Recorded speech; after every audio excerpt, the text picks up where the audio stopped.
What is up, you guys? Welcome back to my channel. Today I'm doing a video that is quite different. Hopefully it is going to be something that I do in the future, but today I'm going to be covering a kind of solved, and I say kind of, you'll see why at the end, but solved murder case and the disappearance of Tara Grinstead. Tara Grinstead, and I'm sorry if I pronounce that in a weird way, everything that I've listened to, everything that I've watched, all the trials and everything, they're American, and so I don't know, you know, I'm Australian, so I might be pronouncing it in a weird way. Tara was a teacher at a high school, and she also had a cheerleading squad in Ocilla. She taught history, and she was 30 years old. She weighed around 45 to 50 kilos, and she was around 5'3" to 5'5". She had brown hair, and she was also a beauty queen. She also liked to help out with the local beauty pageants and things like that. In fact, the day that she went missing, she actually attended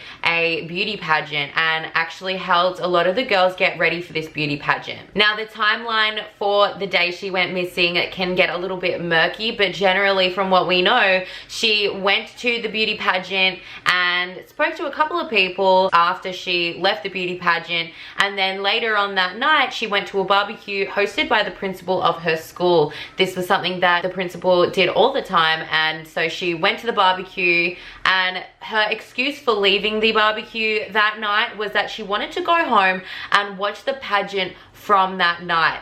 But so far, that video doesn't exist from what we know. Now, Tara had a close relationship with her neighbors. She had like an old-timey house where, you know, she had her front porch and there was a lamp outside, like a light, and whenever she got home, she would turn on that light which faced the neighbor's house to let her neighbors know that she was home and that she was inside safe. However, that night, the light never went on. She also had a dog called Dolly, who was an inside dog, and for some reason, the dog was outside. So the next day, she never showed up to school. Her class was a bit, you know, confused. The school put out like one of those things over the speaker that goes around the school saying, you know, can Tara Grinstead come to the office, and she never showed up. So another thing to note here, which comes in a little bit later and is something that personally confuses me in the timeline, is that her ex-boyfriend's stepmother worked for the education board, found out she didn't come to school, and went to her home and apparently went inside her house. So this is where the timeline for who was in the house first, who was on the scene first, and who disrupted what first gets a little bit murky, because another story says that the neighbor became a little bit worried and went over to her house and saw a latex glove on the ground near her front door, and apparently he touched it. So in this version of events, he's the one who actually called authorities instead of the school. In this version of events, he had a spare key. In the other version of events, he had the spare key, which he gave to the group of people that came from the school. So that included the lady who worked on the education board, who was her ex-boyfriend's stepmother. So that is really confusing. But in the version of events, when the neighbor went over to her house and touched the latex glove that was found, the police did come and forced entry, although other sources say that they didn't force entry, they just got the key from the neighbor and went in. That's where the timeline there becomes a little bit weird. But in either way, in either version of events, at least one person in each version of events disrupted the crime scene in some way. But at the time, I guess they didn't know that it was a crime scene. However, just me going over to my neighbor's house and seeing a latex glove outside their door, I would then think, oh, maybe I shouldn't touch that. That's just me. Another thing that changes in this story quite a lot was the color of the latex glove. In later interviews, the sister and best friend, who was apparently, the best friend was apparently on the scene at the time and saw the latex glove, they both say that the latex glove was actually blue in color. The neighbor would later go on to say that the latex glove was yellow, and the police would later go on to say that the latex glove was actually white. When the police went into her house, everything looked like it was in perfect order. The house was old, but she kept everything pretty, you know, everything had a place. When they went into her bedroom, there was a little bit of a weird vibe to it, because while everything looked good, the lampshade on her nightstand was tilted. And also the alarm clock, which would usually be on that nightstand, was placed next to her bed on the floor. Another interesting part to the scene was that her mobile phone was actually in the charging dock next to her bed. But where was she? During these videos, I am going to be saying GBI, which, I mean, if you just think of FBI, then you'll get what I'm saying. But when I say GBI, I mean the Georgia Bureau of Investigation. So I'll just be saying GBI to reference them. But basically, the family's consensus behind the work that the GBI were doing at the time was that maybe they need a little bit of help, and maybe they weren't, you know, completely trusting that the GBI were doing everything that they possibly could in this case. So they did hire a private investigator. Now, in this video, I'm going to be mentioning 2 private investigators. This one in particular is one that was hired by the family, and the other one is a family friend. So that will be the distinction. The one that is a family friend is also a past police officer, I believe. He's a detective. The private investigator that the family hired to, I guess, help out the GBI went into her home and found a lot of things that the GBI didn't even look at. So he found a broken necklace in between the floorboards, I think it was next to her bed. He also found a clasp to a necklace which had been like torn apart, and he also found a broken fingernail at the foot of her bed, and the actual head of her bed was split. He also picked up the rug that was next to her bed and noticed that no one had moved this rug. He also noticed that underneath the bed there was a box there which was covered in dust, which meant that the GBI hadn't touched or taken that. So there was quite a lot of evidence that the GBI just didn't even take with them. Another interesting part to this case is, remember when I mentioned that her best friend was on the scene? Well, she states that while also the color of the glove came out to be wrong, and she later went into the sheriff's office and saw that he had the glove in a paper bag on his desk. It wasn't even like in an evidence bag. It was just sitting there open on his desk for everyone to see, for anyone to touch. She also stated that when she saw the scene, the bed wasn't made, but then later on the bed was made, which meant that somebody made Tara's bed. Also, somebody cleaned out Tara's cat's kitty litter box. So straight off the bat, this crime scene is not being treated as a crime scene. Back to the timeline, there has been a couple of people, and bear in mind that this is a small town, and small town people be talking in this case in particular. Like, everyone has something to say, which you'll see will be a huge thread in this case. It's something that comes up often. So a lot of people said that in between the time when she left the pageant and she went to the barbecue, a lot of people said that she stopped one of these sightings was confirmed, that she stopped to talk to her landlord's son, or she went to the landlord's son's house just to like stop by and catch up just really quickly. And then other people, which is considered just, you know, the town talking, said that she was spotted talking to a former student.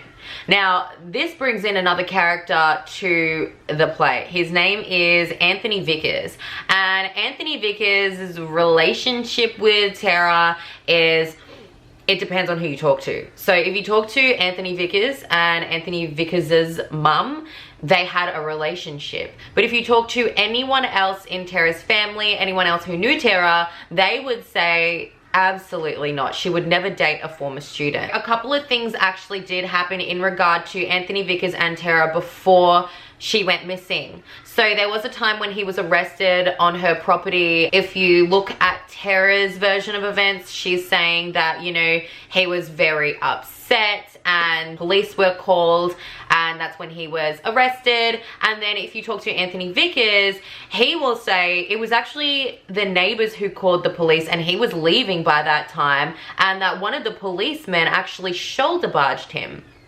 So it depends on who you talk to. If you talk to Anthony Vickers' mum, she will say that she once saw Tara climbing out of Anthony's window at one stage. So realistically, that's all hearsay. Tara's family say that Anthony's idea of the relationship that they had was just delusions. A lot of small town talk liked to comment on the fact that Tara had, I guess, a lot of boyfriends, or, you know, really, I don't know, talk about her character in saying that she just, you know, had a way with men.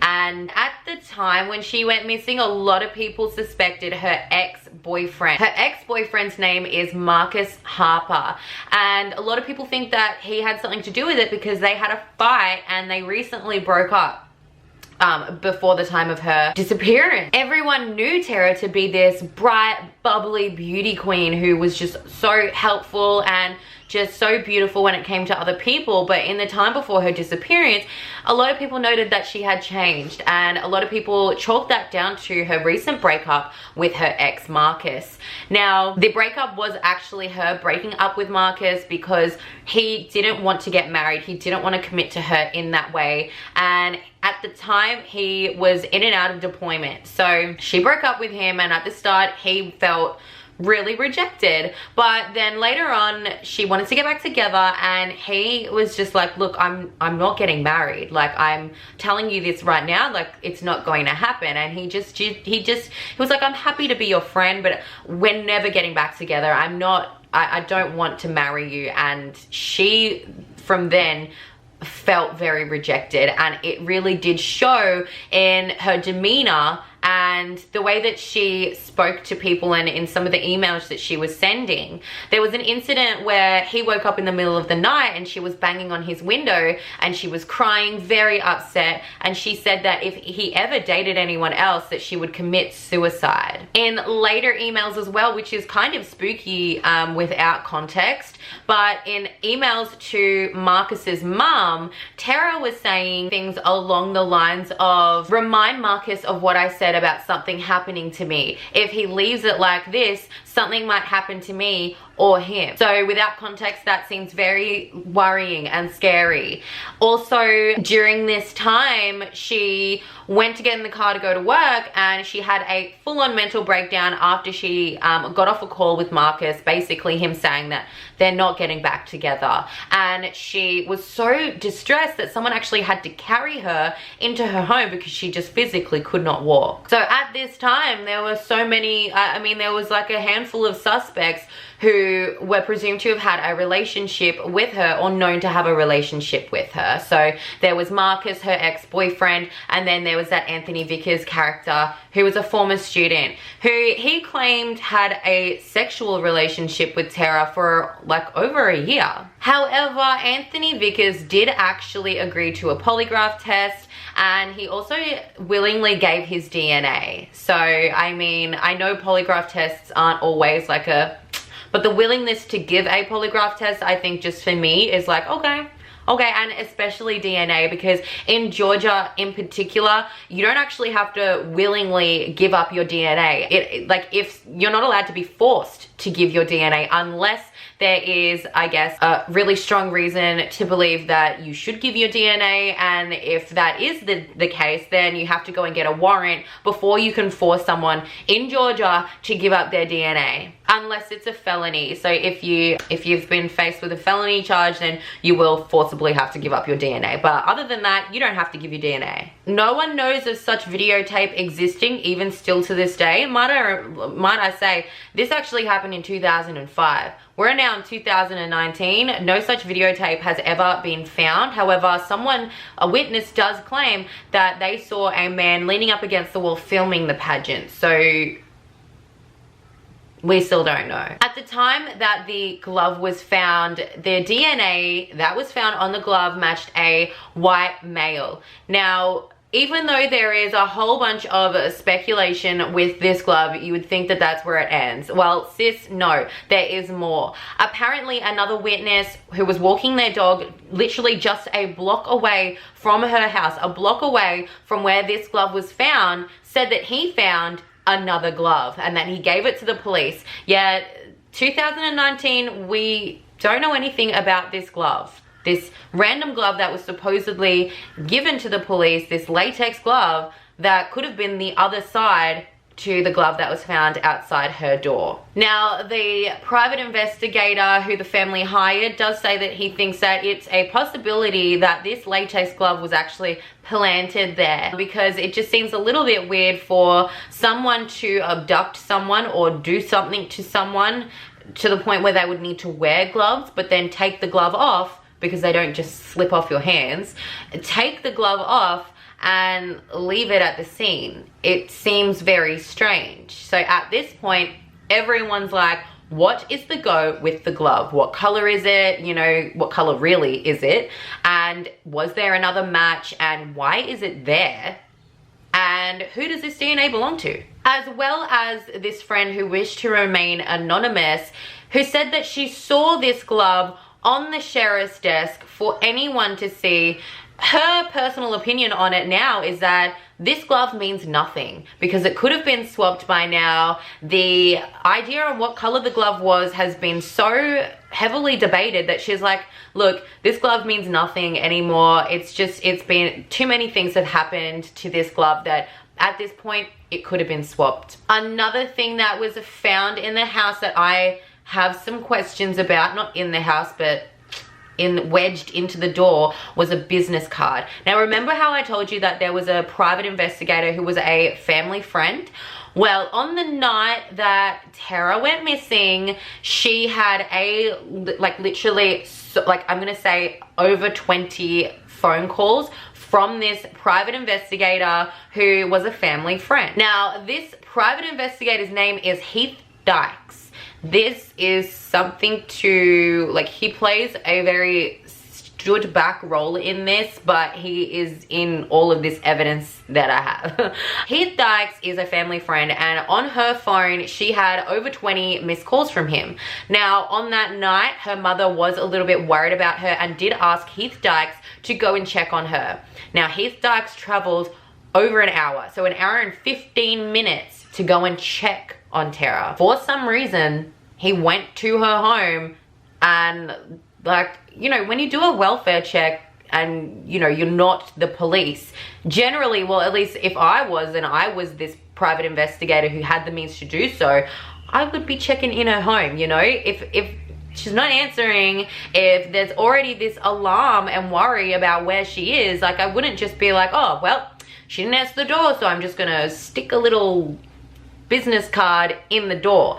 There is some speculation as to why he just stuck a business card in the door though, because later on it would come out that he was having an affair with Tara. An article would later come out saying that Heath Dykes was having an affair with Tara at this time. Some people speculate that maybe he didn't want police to think that he was having an affair with her, and so he wanted to seem or come off as removed from the situation as he possibly could, and that's why he just stuck a little card in there. However, for me, if he didn't know that there was something completely wrong going on there, then I don't know that he would actually think to do that. It is a little bit confusing for someone to drive an hour and 15 minutes to check on someone when their mother is worried about them and just stick a card in there and then just drive that hour and 15 minutes back. It also strikes me as odd that the system she had in place with her neighbors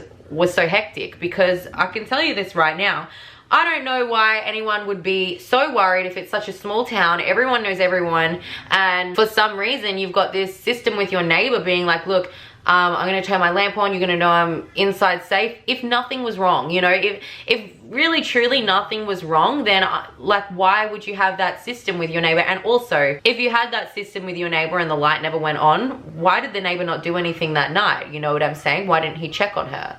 So I don't know. That's just things that are confusing me. Why are these safety systems in place and all this worry in place if nothing happened prior to her disappearance? It's just is there something that I don't know? Is it something that they're not saying why everyone was so worried about her safety? Another thing to note about Heath Dykes is that apparently the day that Anthony Vickers was arrested and taken into custody for being at her house, in the police report, it says that someone was in the house at the time, and the name is actually is like blacked out, but down the bottom of the report, the police officer wrote the initials HD, and it's kind of like Heath Dykes, you know what I'm saying? So Heath Dykes was there.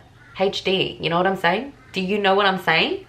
Also, something that I'm confused about, and I know that it was nighttime. However, if you are a private investigator, if you are a detective who is also familiar with the person you're doing a welfare check on, you're familiar with their house and things like that, like you've been there, Heath Dykes, why and how did he miss the latex glove outside her door? I want to know that. I'm so confused. Like, how can you miss a latex glove that a doctor or surgeon would use? Like, it's not like it was like a kitchen glove. It was a latex glove. That is scary to me, and I don't know how someone would miss that, or, you know, I don't get it. I'm pretty sure he was bombarding her with phone calls before her mother asked him to go check on her, because when she was at the party, a witness did say that he just kept calling her and calling her at the barbecue. And so I do think it was before her mother asked him to go and check on her, because she hadn't had a reply from Tara in a while. And so I'm like, why was he bombarding her with all of these phone call? While she was at the barbecue as well, she did send a text message before she left, and the principal of this school and the person who was running the party, who was hosting the party, told her to send this text message to a guy that he had set her up with, and the guy said that the text message said, "I'm cold." Now, this does sound a little creepy. However, it will come out later that she actually sent "I'm cold" because the principal who had set them up told her, why don't you send him a text message saying, you know, "I'm cold, why don't you come warm me up?" And so she was like, I'm not sending that, like, absolutely not. But she did send a portion of that text message saying, "I'm cold." I don't know if, you know, maybe she was intoxicated, or maybe she was just like, I don't know. Just personally, I wouldn't send that. I don't think she was intoxicated, but it kind of needed some context there to send half or a portion of that message. Was just like, I don't know. Maybe it was an inside joke that I'm not privy to, but she's just sent him "I'm cold." So after Tara's disappearance, there were canine units brought in, and there was also, like, all of the swampland was searched, lots of fields were searched. Because dogs were only brought in a week after her disappearance, like, they can't actually pick up on her scent. They can give the dogs the scent,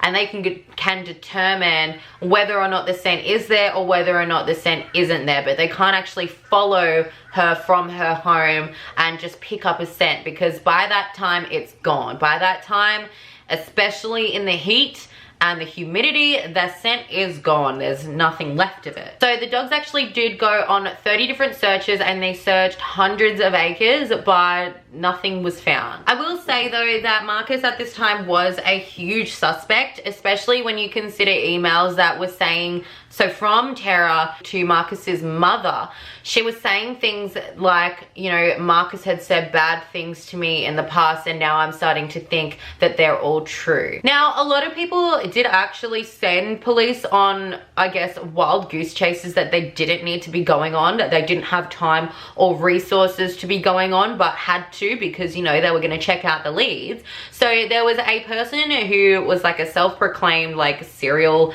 killer, and you know, he's known as the Catch Me Killer, who went online, he put up a video online, and he had a distorted voice, and he was basically trying to get the public to play his game, and if they played his game, that he would give them the whereabouts of missing people's bodies, and specifically Tara's bodies. So they did an IP address search on him. They found out where he lived and arrested him because it was a part of a ginormous hoax. What an absolute trash bag. He isn't the only trash bag in Ocilla, or I guess like in that general area, because there was this one man who put up this video, and he was like walking around in some woods and things like that, and he was filming himself in these woods, and he came up to some trees which had some signage on it, and he was like, oh, maybe these are just like no trespassing signs, or maybe they're just like signs where they're telling you about the local wildlife or the local plants that are in this woods and things like that, you know, information. He gets a little bit closer and he sees that there are all these missing persons posters like stapled to a couple of trees, like literally so many people's missing persons posters. And he is like, what is this? He went on his live on Facebook and he was like, oh my God, like I'm gonna die here. Like, you know, there's all these missing persons posters. And he went to the police and the police checked it out and they went to the homeowners where this woodland, it was on their property. And the homeowners were like, oh no, you know what? We're actually just hosting a Halloween party. And so we thought it would be really cute to like put out some missing people's posters on there to make it more spooky. What actually do you mean, hun? Like, first of all, like what actually do you mean? That is just so disgusting and like absolutely like just trash. Like I just don't even understand what you mean. Another thing that is super important to note is that around the time of Tara's disappearance, before and after, there were a lot of reports of people seeing a black truck going around and just, you know, causing some disturbances. One lady said that this, like she almost got into an accident with this black truck. Another person said that they had a confrontation with someone in a black truck. It was a little boy. The person inside this black truck swore at him or something. And when police later went to interview this little boy, he got really scared and he recanted everything. So this black truck will be important later. This case never went cold. They say it never went cold, but it took 12 years before we knew exactly what happened. And even now, I don't think we know exactly what happened because I've got some theories, sis. So it would take 12 years before we would know what happened. The GBI held a press conference, and before they held this press conference, they prayed and they prayed. After this prayer, they named Ryan Duke as someone who they've arrested in relation to the murder of Tara Grinstead. They then went on to give the floor to Tara's parents and, you know, they said some words, and then the police were then like, we'll answer some questions, but we obviously can't answer everything. And I don't think they answered anything. Like all the questions that were asked, they didn't answer anything. So that's what we got from that. And then later on we found out that they were looking for someone else in relation to this, someone called Bo Dukes. Now, I know that those names sound like they're brothers. They're not. So you've got Ryan Duke and then you've got Bo Dukes.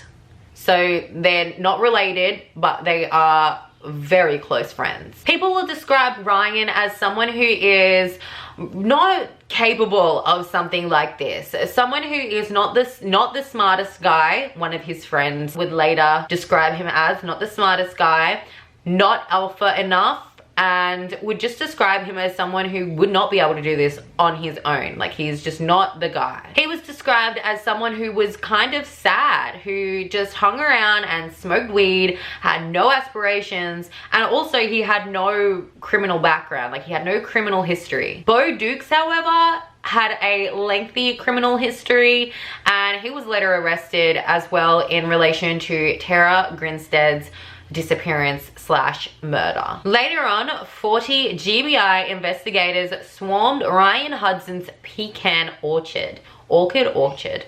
I'm gonna say orchid. Ryan Hudson is actually Bo Duke's uncle. And the pecan grove or orchid is actually Ryan Hudson's land, which means that it's also Bo Duke's land. It is important to note and keep in mind that this is a very, very small town, and these boys are related to people who are very powerful in this town. So 4 days after the arrest, there was a gag order put on everyone. I'm being so serious here. This gag order was not specific. So because this gag order, meaning you can't talk to any, like no one can talk to anyone about anything in relation to this case. So because this gag order was so broad, so non-specific, and no one knew if this gag order related to them because they were related to the boys, this gag order said that people who knew Tara couldn't even tell the media who Tara was, what kind of person she was.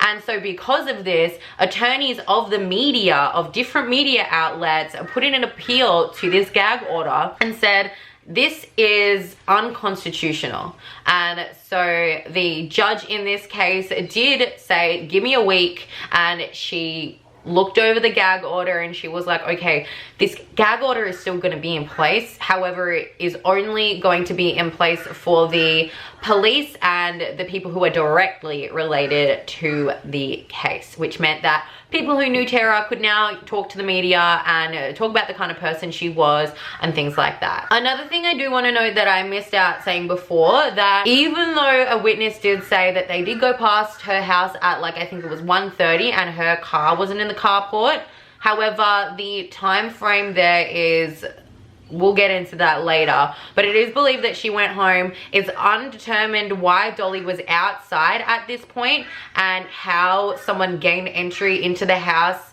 in the methods that we will soon find out, and how Dolly wasn't barking. It is believed that she was undressing and she had her clothes from the barbecue on her bed, I believe, but she did have her undergarments on.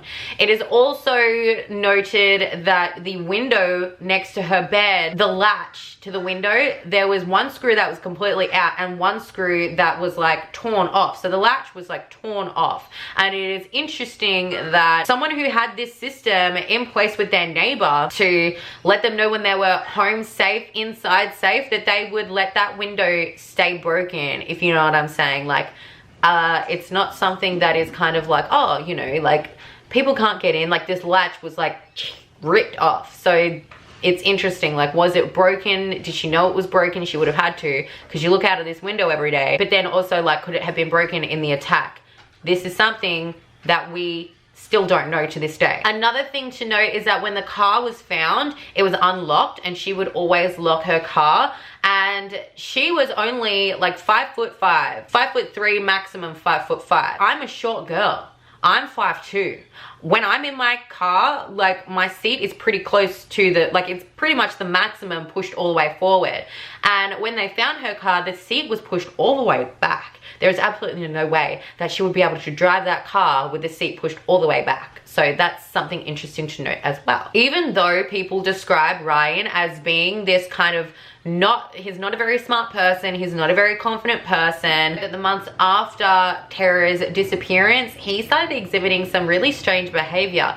He started having night terrors, he started having really bad mental health problems, and he actually needed to go to a facility to kind of like sort himself out, get tested, like check his head, you know what I'm saying. And also something to note that in 2015, he did actually find himself messaging a former teacher of his and calling her sexy, being very inappropriate. A podcast at the time called Up and Vanished was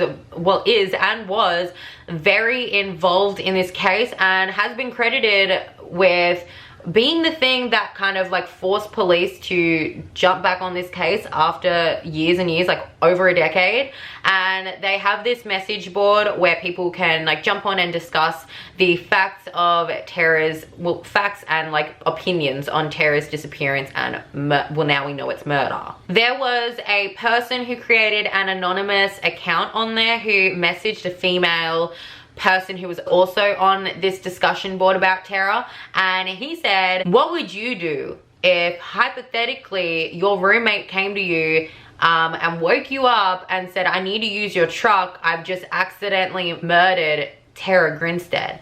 And later on when you ask him about it, he takes you to the body of Tara Grinstead. Like, what would you do? This anonymous person who we now know to be Bo Dukes. This actually isn't the like only time that Bo Dukes has blurted this out. It's been said that he's done this a couple of times. One of them was confirmed literally 1 week after Tara went missing.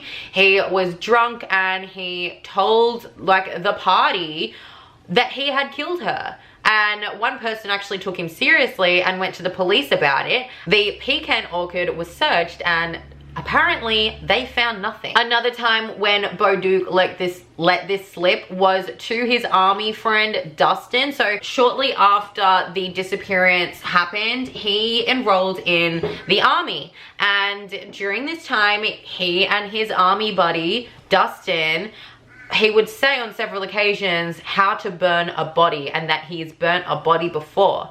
And Dustin kind of was just like, yeah, whatever. Like, he didn't take him seriously until later on. So Dustin was driving Bo Dukes because Bo was a drunk and he also was under the influence of cocaine. And so his buddy Dustin, his army buddy Dustin, was driving him around trying to get him home safely. And Dustin saw a billboard and he was like, oh, that's such a shame, you know, like, she's so pretty, like, this girl is so pretty, in reference to a Tara Grinstead missing persons billboard. To which Bo Dukes said, I know what happened to her. Bo Dukes is drunk at this point. He's like on cocaine. He's like, I know what happened to her. And Bo had told him that the Saturday night that Tara went missing, his roommate at the time, Ryan Duke, came to him, woke him up and was like, and told him, I just killed Tara Grinstead. And he was like, thought he was just joking. But then on that Monday, Ryan's brother, Stephen Duke, came to him and was like, Tara Grinstead is missing. Did Ryan tell you what he told me the other night? And at this point, Bo was like, what the heck? And went to Ryan and was like, remember what you told me about you killing Tara Grinstead? Like, what did you mean by that? And like, why did you borrow my truck? And at this point, Ryan was like, I gotta show you something. Like, take me to your uncle's Pecan Orchard. And so they went to the Pecan Orchard where they party all the time, and that is where he showed Bo Tara Grinstead's body.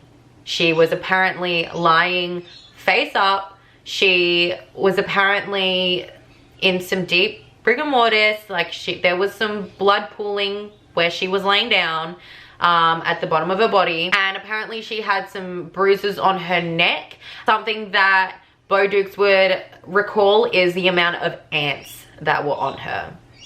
So Dustin went to the police with this, and apparently they kind of were just like, well, like, do you have any evidence? And at this point, Dustin was like, not really, like, he just told me. Dustin hates Bo now. Dustin feels like he's been dragged into something that, like, you know, he was just driving Bo home, and now he's been dragged into this huge case, and he's gonna have things in his mind and be a part of something that is absolutely just the most terrifying thing that he never asked to be a part of and he had no part in. Ryan Duke didn't even show up to his indictment. He actually just sent his lawyer and was like, this basically just means that the person knows exactly what they're being indicted for, and they're kind of like, yeah, I know what I'm being indicted for. Here's my lawyer, not guilty. And everyone was kind of like, not guilty. Ryan requested all of the prosecution's discovery, which would take a really, really long time, and would suggest that he has a defense plan already, which is interesting. Another thing that we need to note here is that Ryan's trial will actually need to change venue.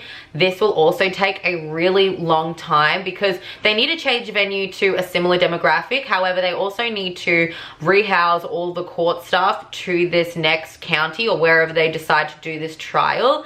So by requesting a change of venue, it will take a really long time. Like, I understand why you would need to change venue because, you know, like, it's a small town. However, I can guarantee you that counties surrounding Ocilla will still have pretty similar opinions and knowledge of the case, you know what I'm saying? So I think it would be really hard to find a non-bias, or at least a jury that isn't somewhat knowledgeable of this case. You know, it's just like, there was, I think it was $100,000 for a tip that would lead to an arrest. And I actually don't think, I'm pretty sure it wasn't his army buddy who went to the police. Like, he did go to the police, but I don't think that that was what led to an arrest. It was actually Brooke, who is Bo's girlfriend. So apparently he was drunk all the time and having some really bad mental health issues and just not coping, basically. And she was like, you need to tell me what's going on or I'm leaving. And he basically sat down with her and he told her everything. And she was like, what the heck? She was like, what the heck? And apparently after he helped burn the body, apparently he slept at that orchard for weeks. Apparently he slept in the truck. his truck at that Orchard for weeks and just getting himself drunk and just being drunk all the time. Brooke actually waited a whole month before she went to the police and told them. So what she did was, he told her, she was like, what the heck? She sat on it for a month. They broke up like a little bit after, and then she sat her family down after they had broken up, and then she told her family. So she waited until they broke up before she actually did anything about it. Before she went to the police, she got her mother to contact someone within the district's attorney to ask whether Brooke would be punished for not telling anyone, and I guess maybe she's got some sort of immunity. So from there, she went to the GBI, she told them everything, and that is when I think then she got back together with Bo and made Bo go to the police and tell them everything. And for a short time, Bo had immunity.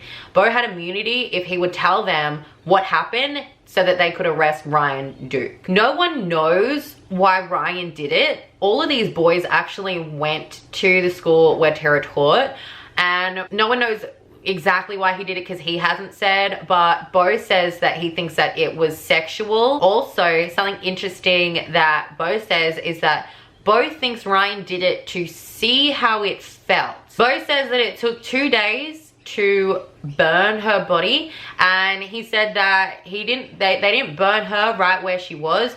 They actually picked her up, they walked her down a path and into a wooded area, and they got a whole bunch of wood and they burned her for 2 days on that orchid. He says that Ryan actually tried to dispose of her body in a dumpster, but he couldn't physically lift her over his head to put her in the dumpster. So he just put her purse and her keys in the dumpster, and then that's when he had taken Bo's truck and taken her to the Pecan Orchid. He claims that Ryan gained entry into Tara's house by using a credit card, which is a fact of the case that I'm confused about, because if they did party all that night and then he somehow made it past these 10 to 12 people, their boys, got past them to get to her house, like just randomly snuck off and no one noticed. I don't know how you can be so wasted and be described as being someone who isn't the smartest guy, who was surrounded at a party with all your bros of 10 to 12 bros as well, somehow elude them and sneak out, get to Tara's place and use a credit card, which is incredibly hard, to get into her house with her dog to remain completely silent is just, I see holes in that. I don't see how that is possible. I don't see especially how he would, because my dogs, if they even hear someone down the street, they start barking. And so I just want to know, maybe her dog did bark and no one heard it. Maybe he didn't actually go through the door. Maybe he went through the window. I honestly, I don't see how someone who's going to be completely wasted is going to get into her door with a credit card with the dog not barking. I honestly do believe he went through the window, and that's why the latch was completely ripped off. Just, that's my theory. I know I've got more theories later when we get into the theories bit. I just had to pause then and be like, how?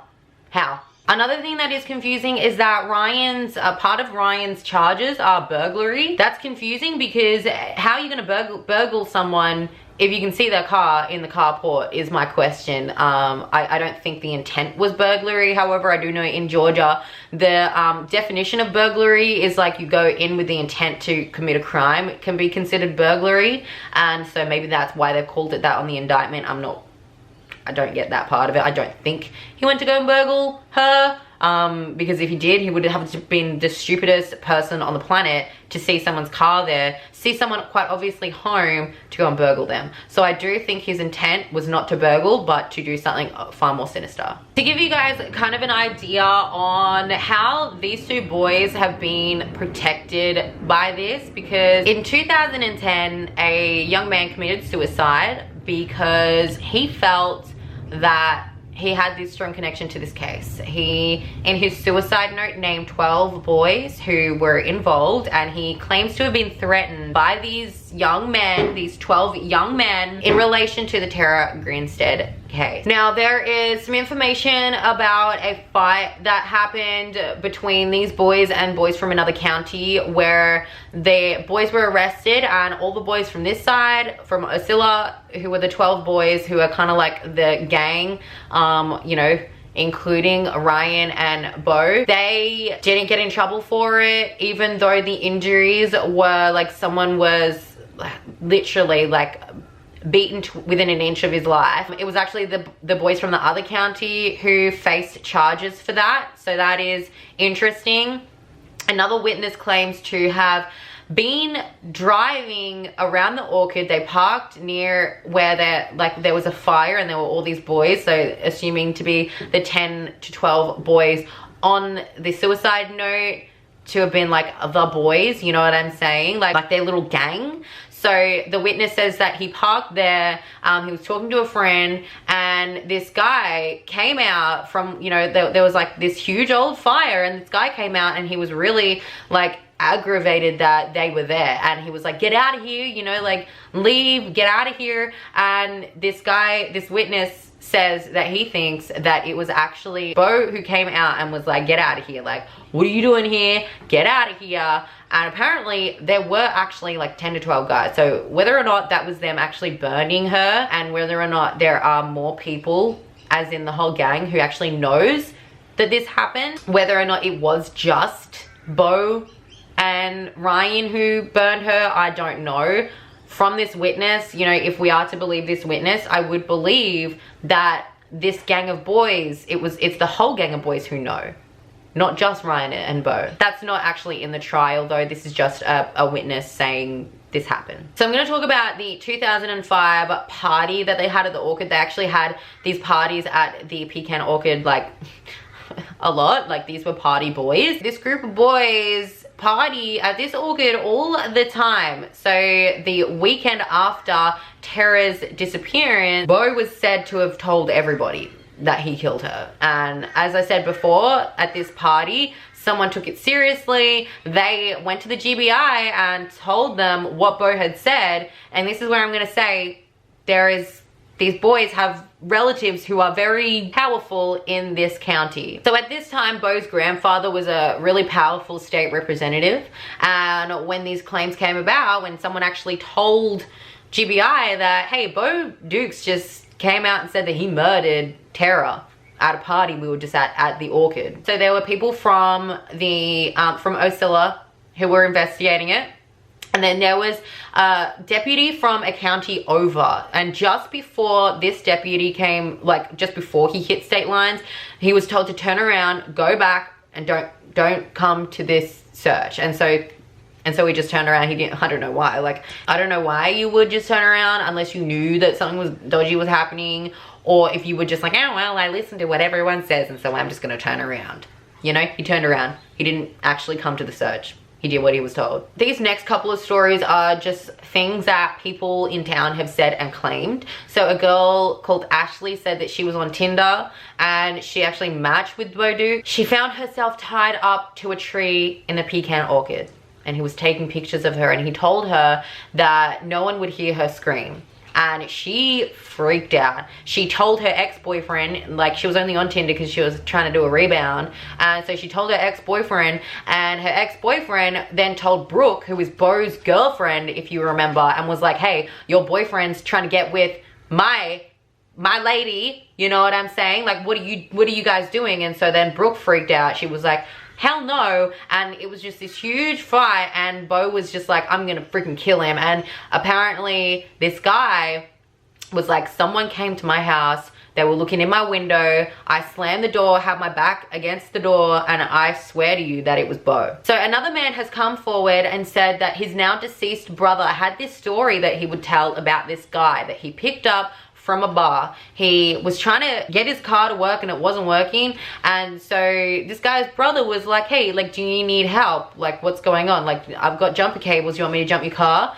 And the guy was like, yes please. And this guy's brother could tell straight away, this guy was drunk. He did not need to be behind the wheel of a car. And so he actually tricked this guy into thinking that he was jumping his car. Before he revved his car, he actually took the jumper cables off his car. The guy revved his car, and the guy was like, oh no, like, what a shame, your car's not gonna get working tonight, why don't I drive you? So why don't I'll take you to where you need to go. And so this drunk guy gets into this guy's car, and the guy pulled him aside and tried to have like a one-on-one with him. He was like, look, you don't need to be driving while you're drunk. Like, you're gonna hurt someone. Like, why don't you next time get someone to come and pick you up, because you could really hurt someone. Like, you are wasted.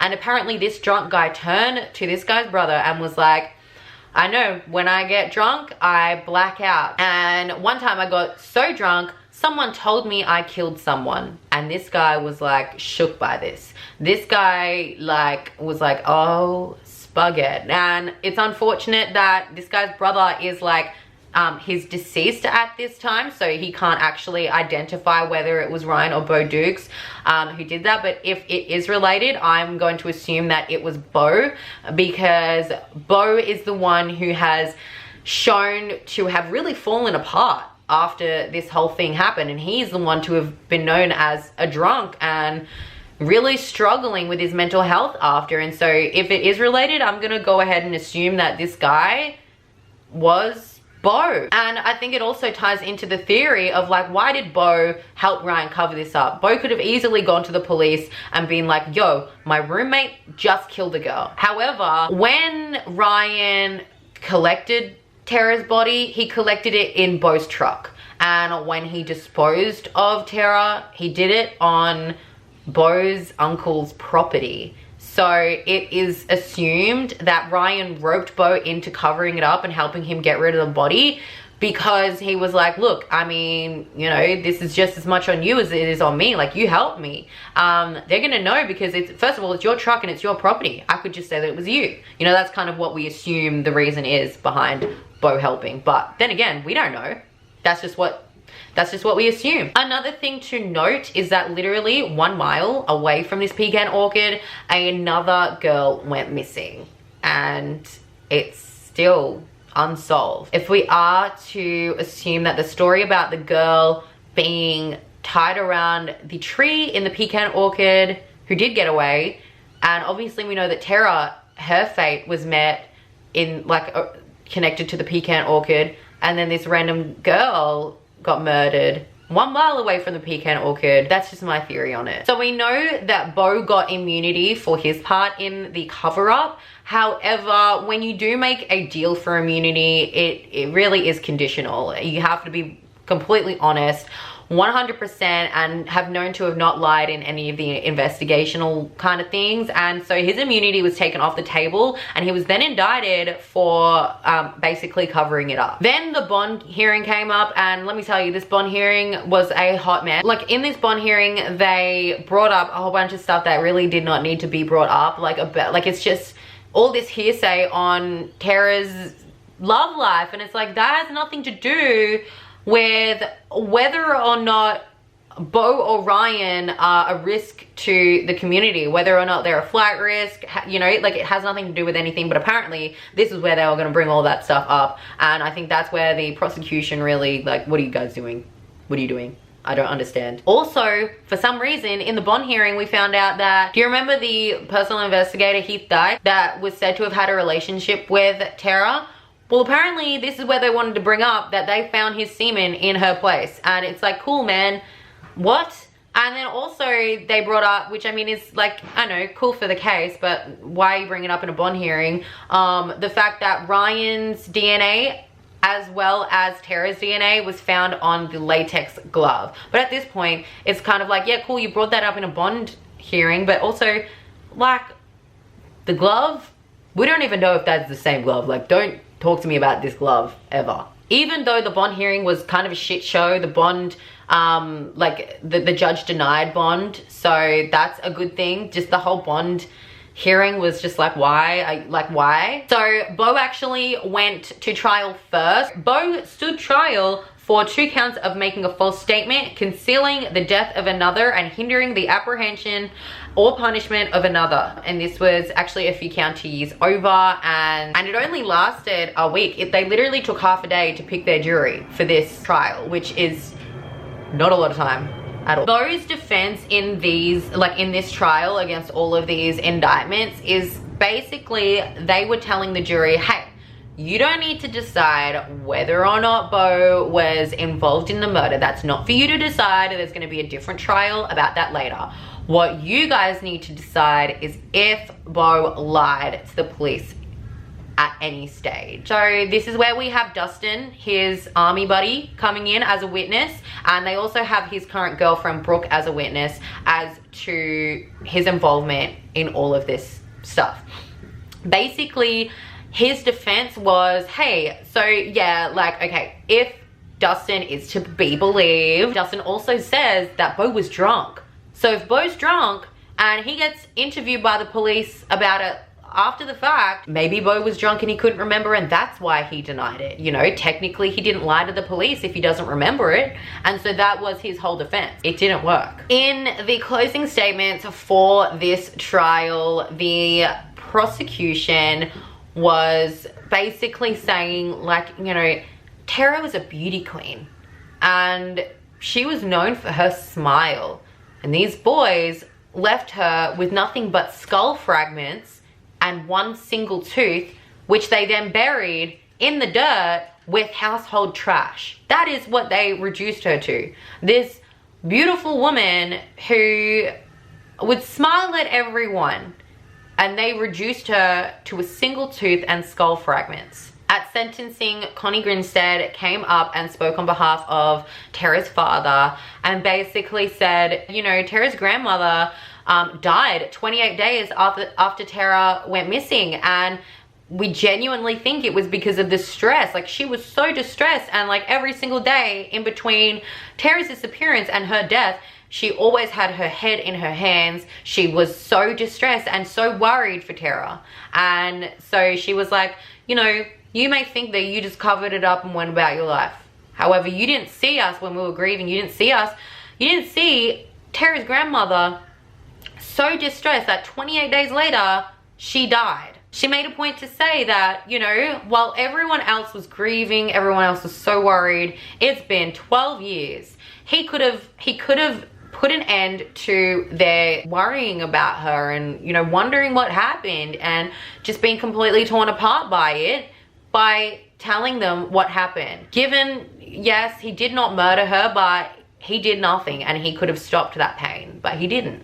He chose not to. It was at this point that Beau's mother actually came up in defense of Beau and said, first of all, she turned around to Tara's family and she said, your queen will never be forgotten. And then she turned to her son, who was being sentenced, and she said, your mother loves you. I love you. And then she turned to the judge and said, while my son is being incarcerated, I would ask if he could also have the chance to be rehabilitated. And she said, thank you, and she left. She kept it short, respectable, simple, and yeah, I really respected that. And then Beau's defense came up, and he had this huge old spiel about how even though he made this horrible decision, he after that went into the army and he got, like, he literally spun off like a whole list of different different awards and medals that he got, and that he was honorably discharged and all of this stuff. And then this next part is something that I heard before I saw. I actually heard Beau's statement in sentencing, and I didn't see it. I heard it first, and my opinion of it at the time was like, wow, he's really remorseful. Like, his voice was shaking. He sounded like he was crying when I was listening to it. He was like, you know, I'm so remorseful. Like, he was saying his apologies to everyone, like his family, her family, his girlfriend's family, and all of this stuff, and it sounded like he was really remorseful. And at that point when I was listening to it, I had this picture painted of Beau where I was like, this boy is distraught, and he got roped into covering up a crime, and he made the wrong decision of not going to the police afterwards, and this boy has been completely messed up after it. He's been nothing but drunk, he's been nothing but depressed, and he's had mental health issues ever since. And hearing that, like hearing him saying sorry in his sentencing, I was like, this boy is all types of messed up. But when I actually today watched it, so I heard and saw it with my own eyes, he sounds that way, but he doesn't look that way. he sounds like he's crying, but like to me, he looks like he's acting. And like if he were a voice actor, sis, like he definitely got me there, because when I looked at it, I was like, it doesn't seem like he's crying, and I was confused by that. Another thing that the defense requested from the judge was that even though he knows that all of these counts would lead up to 25 years in jail, he requested that Bo only get 12 years in jail because of his like service to his country and stuff like that. And he said 12 years because that was the amount of time he waited to tell someone what happened. And the judge basically, when it was the judge's turn to talk, he was like, look, I know you just said that you served your country and you did so well, you got all these medals and things like that. However, you still committed crimes while you were in the army. And also, you didn't even do your community service, which is the most simple thing to do when you were faced with these felonies while you were in the army. So you were still committing crimes. You didn't even show up to community service. And then you like this whole time, like you've done this horrible thing. The judge gave him 25 years to serve consecutively. He didn't even flinch, And also the judge got really emotional when he started talking about religion and sinners and things like that. Like he cried. And so I thought that was interesting. Yeah, I definitely thought that it was interesting that the judge started crying when it came to religion. It definitely shows like how much of a small town this town is. So far, we've had the trial of Bo Duke, who is the person who covered up the crime.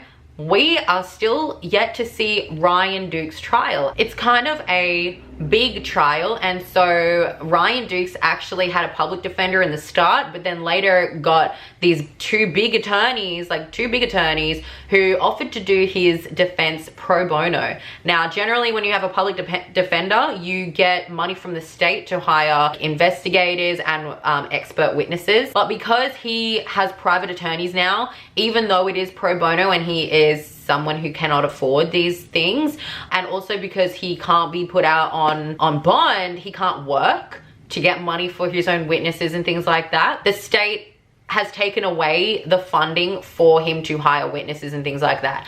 And so I'm not saying like, oh, the state's bad and like this murderer should have like all this stuff.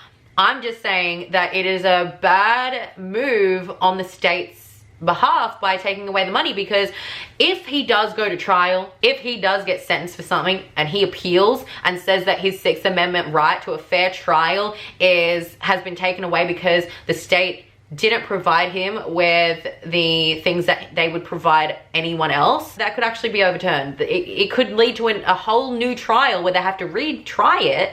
Or there's that thing of double jeopardy. That's where it's kind of like, can you guys just please just do this properly and not do things just to be like sneaky? Like, I know this guy is a bad guy and we wish that we could just like put him away and stuff, but like, you know, make sure you're doing everything right. Otherwise he could get off, and it's just like, bruh, nah. Something that I think in this instance has been good is that Ryan Duke has appealed. He's appealed this decision now rather than appealing it after he's been sentenced, so that it doesn't mess with the trial in any way. Like, I'm sure it's not his intention to be good about this whole thing, but it is a good thing that he did that for us in terms of people who want to see justice, because that means that him appealing it now, while it does postpone this trial that we have waited so long for, at least it means that it's going to be done properly to where he's not going to be able to weasel himself out later on down the track, if you know what I'm saying. So I've got a couple of theories I want to share with you. I know this is technically solved and we got to wait until this trial of the actual murderer happens, and I really hope it happens soon. I need to know. This case has enveloped me for the last 2 days straight. I'm not even kidding. Like where is the sleep, hun? I don't know. So I've got a couple of theories, even though this is technically solved. I want to know why Stephen hasn't been, because Stephen is Ryan's brother, and apparently when Ryan came home to get Bo's truck and to tell Bo, hey, I just murdered Tara, Stephen was apparently told at the same time. Stephen was apparently told this night. And when Stephen came home that Monday and was like, hey, Bo, did you hear that Ryan killed Tara the other night? Like, did he tell that to you also? Because I just came home and Tara's actually missing. That's what Stephen said. Steven, Ryan's brother, said to Beau. He was like, yo, did Ryan tell you the same thing he told me? Because bruh, Tara is actually missing. And so I want to know, it's been 12 years, you know? Tara has been missing this whole 12 years. So Steven knew something was fishy and that his brother had said, I murdered Tara and she's missing, and he knows she's been missing for 12 years. Yes, Beau's in the wrong for disposing of the body. Yes, there's a murderer, but hey, there's also someone here that knew. And I also have theories about the gang that they had. The 10 to 12 boys that were listed in that suicide note, the same 10 to 12 boys who are always at that pecan orchid, who were apparently seen at the time when she was taken. Apparently that party that they had was on that pecan orchid. I think these boys, this gang, know more. I think they know exactly the same stuff as what Ryan and Beau know. Maybe they didn't, maybe they were involved, but maybe they weren't. Maybe they just know. I think accountability needs to be taken there. You know what I'm saying? Like, we know for a fact that Steven knows. We know for a fact that he knows. So why, you know, unless there's something that comes out in the trial to where maybe he's got immunity, I don't know. I do know that one boy out of the gang actually did go to the police. He was one of the people that made that first statement to the police 1 week after she went missing, after Beau told everyone. I know one boy out of that gang did actually bring it up. I think you guys already know like where I'm leaning in terms of my theories, and I do just have like one more thing to say. While I know that I was like confused about how I felt about Beau in terms of like, you know, I had heard his sentencing and I felt a certain type of way about, I was like, oh my god, this guy has suffered, you know, he made a bad decision and then, you know, it was just a bad decision, whatever. But now after seeing it, and now after being like, hey, wait, no, you're a little bit too deep in this case, your emotions are too strong in this case, something that has kind of grounded me, being like, you know, this boy was 21. He wasn't like, it wasn't like he was a teenager. He was 21 and he was the smart one, you know what I'm saying? Out of the two, he was the smart one. And also, we look at true crime and we're like, oh, you know, like, they did all these heinous things and we can say it without feeling emotional. But when you actually think about what they actually did, like, even though Beau didn't murder her, he still saw a dead body, like an actual dead body. And he was able to describe all of the ants that were on the dead body. He was able to describe the pooling of the blood where she had been laying. He was able to describe the bruises on her neck. He also was there for 2 whole days. Like, he also, this dead body, this is a big deal. It is a dead body. And it's not like it's a fresh dead body. It's not like a boom, oh, here I am, like I'm a fresh dead body. No, this body was sitting there for days. This is a decomposing dead body that he had to move. They both picked her up, walked her down a path. I don't know how long that takes. How long does it take to pick, even having a dead body in my arms for 2 seconds? No, sis, I would have vomited. I would have been gone. I would have been crying. I would have been telling the police. Even if my friend was like, I'm gonna murder you. I'm gonna murder you too if you go to the police. I would still do everything that I could, because I'm not gonna pick up a dead body for more than 2 seconds. But he held that dead body for more than 2 seconds. It takes longer than 2 seconds to take a dead body out of a field, down a path, into another wooded area. Not just that, 2 days. 2 days. They would have piled wood on her. They would have seen her, a whole body in flames, burning. So as much as I, you know, originally thought, oh no, he's been so messed up by this crime. All he did was cover something up. No, he did way more than cover something up. He was part of the destruction of a dead body. He saw a dead body. He didn't do anything about it, he didn't say a damn thing. I know that he had mental health problems after, and he drunk himself almost to death, but he still saw a dead body of a teacher that he had once had. He saw a dead body, he saw a decomposing body, he picked up, held, touched a decomposing body, and then he watched it burn for 2 days. And then apparently he had laughed about it. There are people who have said that he's laughed about it in the times when he's just let it spill. Like, he's been very free with saying all this stuff. And that is another thing where I'm like, yeah, I know these boys have, you know, powerful relatives who have gotten them out of trouble.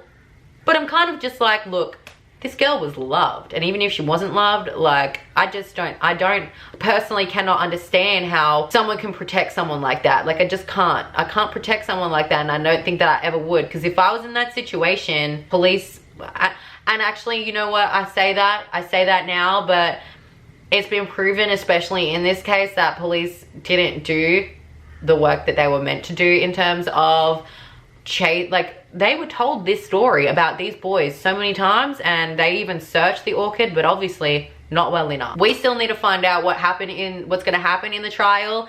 As soon as this trial happens, I'm gonna be straight on it, and I will keep you guys updated on what happens. If I've missed anything, feel free to be down there in the comments and tell me I either got something wrong or I missed something. But I've been like on this case for 2 days, baby. Like, there is a lot. Like, this, it is a lot. This is a huge complex case, and it has, girl, I am so like, I can't wait to see the trial. I can't wait to see, you know, maybe the questions that I have are gonna be answered. I still want to know where Stephen is, and I want to know, I just don't believe that he went to burgle her, she woke up, and then he strangled her. Like, I just don't believe that. That's what they say happened. I don't believe he went through the front door, because the front door was locked, and I also don't see how a drunk man is going to do that, especially with a key card with a dog outside. And apparently her room is very close to the door, so she would have heard something. I genuinely think that he would have had to have, I genuinely think that he went through the bedroom window where the latch was ripped off. I think that she was getting undressed and he was probably watching her. He had the glove, don't know what the glove was happening. They're both of their DNAs on it, so I mean, he must have. I do think he was drunk, watching her. We already know he has like some sort of weird thing about teachers, because he was inappropriate with another teacher in 2015. I think he's maybe pushed the window in to where the latch has just been like, and she's been like, what the heck? And that's when he's gone and did whatever he had to and ended up strangling and killing her. And that's what I think happened. Like, I want to see the trial. I want to see what happens. I want to see if my questions are answered. And I do want to see justice for her family, because her mom like passed away not knowing what happened, and now it's her dad. And I really hope that this trial doesn't get postponed even more than what it has, because I think, you know, he needs to see justice in this. And we're coming up on how many years now?